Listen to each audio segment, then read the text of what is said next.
dérive de l'essentialisme dans le complotisme et l'anticomplotisme. Alors comme je m'amuse beaucoup à catégoriser les gens avec des outils psychologiques, eh bien j'ai eu envie de m'interroger un petit peu sur les dérives qui peuvent être liées à un processus justement de catégorisation et d'essentialisation. Alors les humains, avec le langage, ils cherchent à comprendre le monde en appliquant des catégories.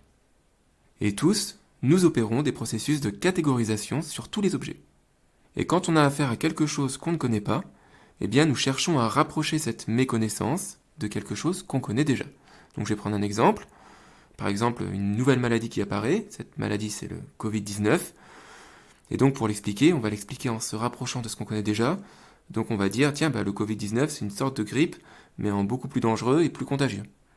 On a fait un parallèle avec ce qu'on connaît déjà et on a ajouté des nuances. Dans une société, les individus se catégorisent entre eux afin de définir leur position par rapport aux autres. Et ce faisant, on prend le risque de catégoriser les individus à une seule de leurs composantes. Et c'est le processus d'essentialisation. On enferme alors l'individu dans une catégorie qui est fixée, monolithique, figée dans le temps, et sans possibilité d'évolution. Donc ça on le fait tout le temps. Une essentialisation basique, c'est le racisme par exemple, c'est associer une caractéristique physique avec une autre caractéristique. Alors par exemple, dire tous les noirs sont naïfs, tous les blancs sont fourbes, tous les chinois sont radins, ce sont des formes de racisme. Donc là on est lié à l'essentialisation avec une caractéristique physique. Mais sinon, on va aussi procéder à l'essentialisation pour tous les groupes culturels qui permettent de construire notre vision de la société. On va se définir par rapport aux groupes, et donc on va essentialiser les groupes qui sont extérieurs à nous. Le piège, c'est qu'on va être très réducteur sur les groupes extérieurs à notre construction sociale et idéologique, et qu'on va accorder la nuance et la complexité uniquement sur notre environnement social. Par exemple, si on est au Parti Socialiste, on va dire nous au moins au Parti Socialiste on discute, on réfléchit, et tous les autres c'est des cons. Chaque personne dans chaque parti va avoir le même raisonnement. Alors sur Internet, il y a un lieu où les réductions, les stigmatisations, les catégorisations et l'essentialisation est très puissante, c'est lorsqu'on s'intéresse aux théories du complot. Et on va voir que la catégorisation et la réduction, ça ne touche pas que les complotistes, ça touche aussi les anticomplotistes. Les anticomplotistes vont tomber exactement dans les mêmes travers que ce qu'ils étaient venus combattre.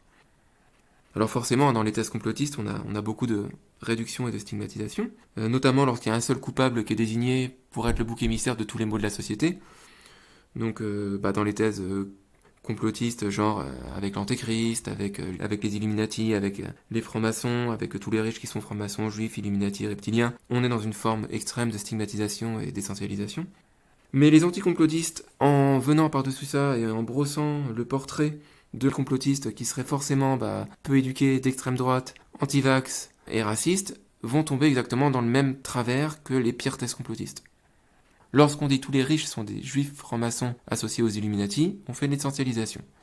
Lorsqu'on dit tous les complotistes sont des abrutis anti-vax avec des sensibilités d'extrême droite, on fait exactement le même processus d'essentialisation. On est vraiment sensiblement tous touchés par ce mécanisme. Personne n'est épargné. Petit aparté, je suis sûr que dans les commentaires, il y en a qui vont me dire que le complotiste de gauche, ça n'existe pas. Un exemple de complotisme de gauche, ce serait l'association Reopen 9/11, qui remettait en cause la version officielle du 11 septembre et qui demandait la réouverture de l'enquête. Et ce groupe-là, quand il est créé dans les années 2006 à 2010, au moment où il est actif, on est vraiment sur un groupe qui est proche des anti-OGM, qui est proche de José Bové, qui est d'attaque, où les membres vont lire le petit manifeste d'attaque contre le FMI. Et on est vraiment dans une idéologie qui est très proche de la gauche. Par contre, leur travail va être accaparé, récupéré et détourné par l'extrême droite et notamment par Égalité et Réconciliation. Mais c'est pas le sujet, c'était juste pour donner un exemple de complotiste qui était plus orienté à gauche. Le but du jeu, en fait, quand on fait des réductions et quand on stigmatise l'adversaire, c'est de l'empêcher de s'exprimer. On va le réduire à des caractéristiques infamantes et on va lui retirer son humanité. À partir du moment où on a associé son adversaire à un interdit, on n'a plus à le prendre en considération en tant qu'humain. Si mon adversaire est un juif Illuminati, c'est plus un humain, donc j'ai pas à le prendre en compte. Si mon adversaire est un complotiste d'extrême droite, proche de la fachosphère, je lui ai retiré son humanité et je n'ai plus à le prendre en compte. Et en ce moment, dans un contexte de crise sanitaire, économique, les tensions sont exacerbées. Et sous prétexte d'être dans le camp du bien, et nous sommes tous dans le camp du bien, tout le monde a envie d'être dans le camp du bien, personne ne se dit « Ah, je suis dans le camp des méchants ». On veut salir le contradicteur et l'empêcher de s'exprimer. Alors certes, toutes les sociétés ont besoin de définir leurs tabous, leurs interdits et leurs limites, mais là, on est en train de laisser trop de marge à un petit groupe de gens qui vont s'approprier la définition du sens de certains mots qui, je pense à fachosphère, à complotiste, qui vont permettre trop facilement à un petit groupe de gens de disqualifier moralement leurs opposants. Donc il faut vraiment qu'on, tous ensemble, on définisse clairement où se situent les interdits de la société, afin d'éviter à un petit groupe d'autorités morales autoproclamées de s'arroger le droit de bannir du cercle social les individus. Et encore une fois, je le redis, le mécanisme de stigmatisation, il est vraiment en chacun de nous. Et c'est pas parce qu'on a appris par cœur tous les biais cognitifs qu'on n'est pas épargné. Je vais prendre un exemple avec les zététiciens. Ils ont travaillé tous les biais cognitifs. Vlad et Mandax, par exemple, il y a 4 ans, ils ont fait une vidéo sur les mécanismes de l'essentialisation. Sauf qu'ils ont associé l'essentialisation uniquement au sujet qui les touchait, c'est-à-dire au racisme, à la transphobie. Et 4 ans plus tard, le 2 août 2020, suite à un conflit interne, eh bien chez les zététiciens, ils vont se mettre à parler de tolérance et de bienveillance. Mais c'est très bien, moi j'adore quand on parle de tolérance et de bienveillance. Sauf que Vlad porte un t-shirt où on peut lire « Too stupid to understand science, try religion ». C'est-à-dire « Trop stupide pour comprendre la science, essaye la religion ». Sur le t-shirt. Alors je suis pas religieux pour un sou, mais par contre j'ai quelques connaissances en statistiques. Et suite au conseil, entre autres, des zététiciens, mais ils n'étaient pas le seul à proposer le livre Système 1, Système 2, mais ils l'ont lu, j'ai lu le même livre qu'eux. Je sais donc, en me référant à ce que conseille de faire le livre Système 1, Système 2, que quand on dit ça, que tous les gens qui veulent s'intéresser à la religion sont trop cons pour faire de la science, et je vais commencer déjà à m'intéresser aux statistiques globales. Je remarque que sur Terre, les athées ne représentent que 9% de la population mondiale. Ça veut dire que 91% de la population mondiale ne sont pas athées, sont croyants.